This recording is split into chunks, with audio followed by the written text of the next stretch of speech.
Olá! O Momento Brasil esteve no Congresso Nacional em Brasília.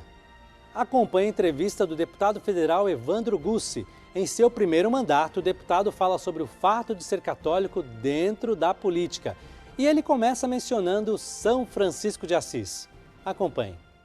Nós deveríamos olhar a água, que apesar da coisa mais importante que existe no mundo, ela sempre vai buscando os lugares mais baixos. E essa lição eu também tenho procurado trazer para cá, agindo e tentando ouvir de todos, conversando com humildade. Então, responsabilidade e humildade tem resumido esses meses aqui na Câmara dos Deputados.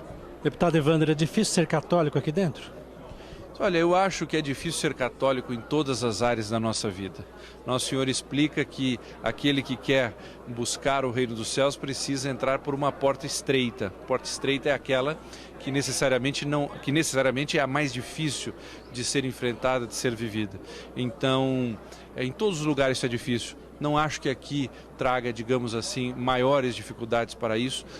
Potencialmente traga uma maior exigência para a minha vida cristã, mas devo viver aqui da mesma maneira como qualquer cristão, qualquer católico viva na sua vida, na sua atividade, no seu trabalho, na sua família. Isso não muda nada. Deputado, sabe o que eu acho interessante? Muitas pessoas também nos procuram, comentam, perguntam e dizem muito que os católicos, aqueles que são realmente envolvidos com a fé, com o trabalho pastoral, não devem se envolver na política, por causa de todos os problemas que a política envolve no dia a dia. Pelo jeito, o senhor pensa o contrário. Eu e todos os papas, especialmente a partir do Papa Paulo VI, deixaram muito claro que a participação na política, a atuação política, é uma das formas mais sublimes de exercício do amor, do exercício da caridade. Porque eu deixo de pensar em mim para pensar no outro, para pensar no bem comum. E o Papa Francisco, em uma audiência pública recente com os colégios jesuítas, realmente foi perguntado sobre isso. Um professor lhe pergunta: o que nós, leigos católicos, deveríamos fazer, santidade? E ele responde: envolver-se na política é uma obrigação para o cristão. Se nós dizemos que a política está suja, mas está suja por quê, pergunta o Santo Padre? Talvez porque nós não entramos nela e não entramos especialmente com o espírito evangélico. O mandado da igreja é justamente esse, que os leigos, comportando-se como cidadãos, devem sim participar da vida política. Não todos necessariamente se candidatando, alguns sim, mas outros não, trabalhando, contribuindo, pensando e procurando saber onde podem se doar da maior maneira possível, renunciando a si mesmo, abraçando a sua cruz, também no campo da política. E olha, deputado, que ultimamente ser deputado católico aqui, cristão nessa Câmara dos Deputados, não tem sido muito fácil. Porque a família tem sido atacada constantemente. E nós vimos aí o Estatuto da Família recém-aprovado aqui, o quanto difícil que foi por algumas alas, por algumas classes, para que ele fosse aprovado. Porque eles acham que a família, vou dizer dessa maneira, está fora de moda. E não é bem por aí, não é? Olha, é interessante, nós tivemos dificuldade sim, alguns partidos e deputados tentaram fazer obstrução, mas quando fomos votar, a enorme maioria da comissão aprovou o projeto de lei que regulamenta a família, o chamado Estatuto da Família. Por quê? Porque se nós formos ver a sociedade, e você que nos assiste pode confirmar isso, a maioria das pessoas sabe e reconhece o valor da família. Sabe o quanto ela é importante para a criação dos filhos, realmente para uma formação integral.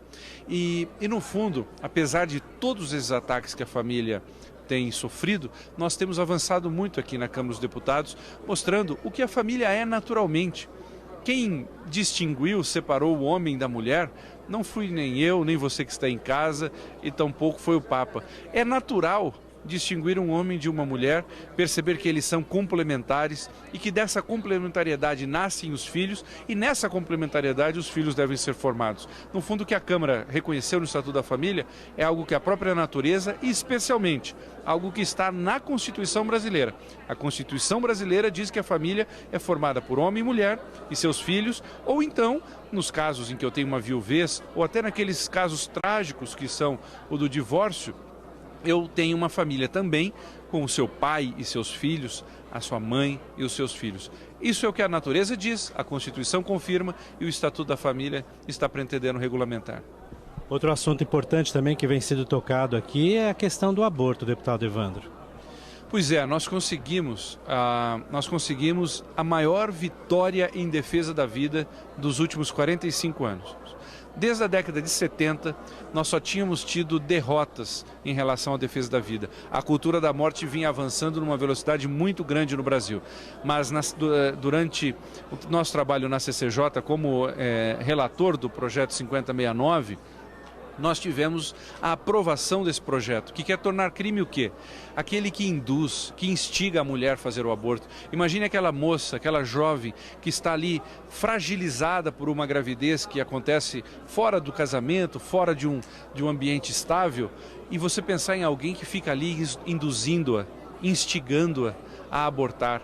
Ou aquelas pessoas que inclusive têm vendido pela internet, anunciado produtos, meios, procedimentos abortivos. Ou seja, o projeto de lei 5069 quer tornar crime isso daí. E por quê? Porque são condutas ainda mais graves do que aquela mulher que se encontra fragilizada. E essas coisas precisam ser banidas do Brasil e conseguimos uma vitória extremamente significativa, com uma ampla margem de votos, mostrando mais uma vez que aqui na Câmara se repetiu o que está acontecendo, o que acontece na própria sociedade brasileira. Sociedade brasileira que é contrária ao aborto, que é a favor da família, e isso se refletindo aqui, acho algo importantíssimo. O que me chama a atenção também nessa questão do aborto, nesse projeto que o senhor vem comentando, deputado Evandro, é a consciência do médico. A consciência do médico. Quem me escuta agora pode ficar meio... O que ele quer dizer com consciência do médico? Mas eu sei que o senhor vai me explicar melhor sobre isso. A consciência é aquela parte da nossa razão em que estão, assim, aquelas coisas mais importantes para nós. Os nossos maiores valores, aquilo que nós acreditamos, aquilo em que nós não acreditamos. Então, dentro do projeto, nós quisemos assim regulamentar e deixar claro que nenhum profissional de saúde pode ser obrigado a agir contrário à sua consciência. Na verdade, a própria Constituição brasileira, no artigo 5º, inciso 6, diz que ninguém pode ser obrigado a agir contrário à sua consciência. Nenhum professor, por exemplo, pode ser obrigado a ensinar algo que seja contrário às suas convicções mais profundas. Nenhum médico pode ser obrigado a agir assim, nenhum jornalista pode ser obrigado a agir assim. E o que nós quisemos deixar claro no projeto é que nós acreditamos nisso. Acreditamos que um Estado livre, que um Estado plural, é aquele que não obriga as pessoas a agirem de modo contrário às suas consciências. É interessante, deputado.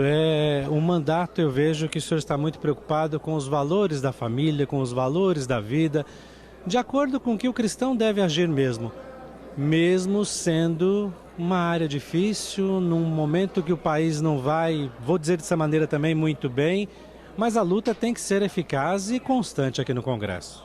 Sem dúvida. A nossa Constituição tem um texto muito bonito que talvez as pessoas que estão nos assistindo não saibam. A Constituição diz que a família é base da sociedade. Por quê? Ela sustenta a sociedade. Eu só tenho uma sociedade de verdade quando ela é sustentada pelas famílias. Por isso, proteger a família não é só proteger não é só proteger um conceito católico, um conceito religioso, que é sim também muito importante. Proteger a família é proteger a própria sociedade brasileira. Por isso essa será uma luta que sempre valerá a pena ser travada. Só mais uma palavra do senhor, nós não combinamos isso, mas eu queria uma palavra, o senhor é tão ligado ao Partido Verde, a nossa Amazônia, o nosso Brasil tão querido, as nossas matas. Nós temos que ficar de olho nisso. O Papa Francisco, na sua última encíclica, falou sobre o cuidado que nós devemos ter com a casa comum, o cuidado que nós devemos ter com o nosso planeta Terra. O Papa Francisco passou meses na elaboração de sua nova encíclica sobre a criação e respeito ao meio ambiente.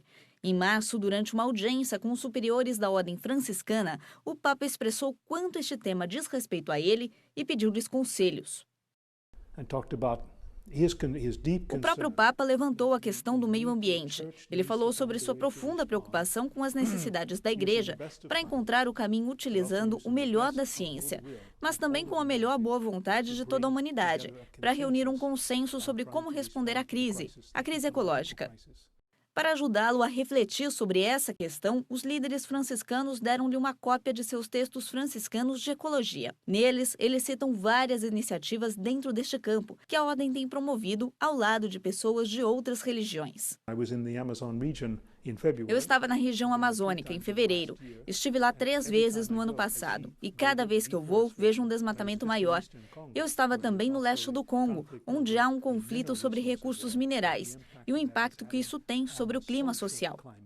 Mas o ministro-geral franciscano disse que acredita que o mundo vai ter que esperar para ler a encíclica. Fontes do Vaticano apontam para o início de 2015. Tenham em mente que o Papa e a Igreja, em outubro, têm um sínodo sobre a vida familiar. Haverá também um pré-sínodo. Assim, o Papa vai estar muito ocupado se preparando para isso. Então, algum tempo depois de outubro, talvez novembro, ele pode esperar até o início do ano que vem. Padre Michael Perry destacou que cuidar do meio ambiente é um problema de todas as pessoas. Crentes e não crentes devem trabalhar. O Papa também se voltou para outras figuras, como Evan Cowther, bispo do Xingu, uma diocese na Amazônia muito afetada pelo desmatamento. Mais do que uma questão partidária, a salvaguarda do meio ambiente, que é o modo como a doutrina social da Igreja trata esse tema, é uma coisa fundamental. Isso nos leva, voltando inclusive ao compêndio da doutrina social da Igreja diz isso, que nós temos que tratar o meio ambiente como casa. Ou seja, da mesma maneira que somos convidados, da mesma maneira como nós reconhecemos que todos os bens que nos cercam, tudo aquilo que temos, inclusive os bens naturais, são presentes que nós recebemos, presentes em relação aos quais nós não fizemos nada por merecer, é necessário dizer isso. Nós devemos ser bons administradores, ou seja, gerir, utilizar todos os bens. Nós podemos e devemos utilizar os bens, mas utilizá-los com parcimônia, utilizá-los com prudência. Isso o Papa Francisco trouxe na Laudato Si e, no fundo, já é uma doutrina que, se nós observamos, está aí em toda a doutrina social da Igreja. Deputado, uma palavra final do senhor. Fique à vontade para falar com o nosso público do Brasil, da Rede Século XXI, sobre o que o senhor desempenha, o trabalho que o senhor realiza a favor da família, a favor da vida e outros valores que são tão importantes para a Igreja. Eu acho que eu quero agradecer à TV Século XXI por essa oportunidade, e a coisa mais importante é que quando nós estamos falando de família, falando de vida, falando de liberdade, nós não estamos fazendo algo que é bom só para um público cristão, só para o público católico. Isso é bom para toda a sociedade. Por quê? Porque a sociedade só existe quando nós temos uma família que lhe dá base. Ao lado disso, a sociedade só se desenvolve quando a vida é preservada. E, por fim, uma sociedade verdadeira é aquela que está baseada na liberdade. Por isso, eu fico muito honrado, agradecido pelos votos que recebi de milhares de paulistas, mas aqui trabalho não só para eles, mas para todo o Brasil, buscando me comprometer e, na prática, agir de acordo com os valores que fundamentam a minha vida. Desejamos ao deputado Evandro Gussi um bom trabalho sempre em defesa da vida. O Momento Brasil está terminando. Assista novamente a este e outros programas da Rede Século XXI no nosso portal www.rs21.com.br. Até a próxima semana. Fiquem com Deus. Tchau.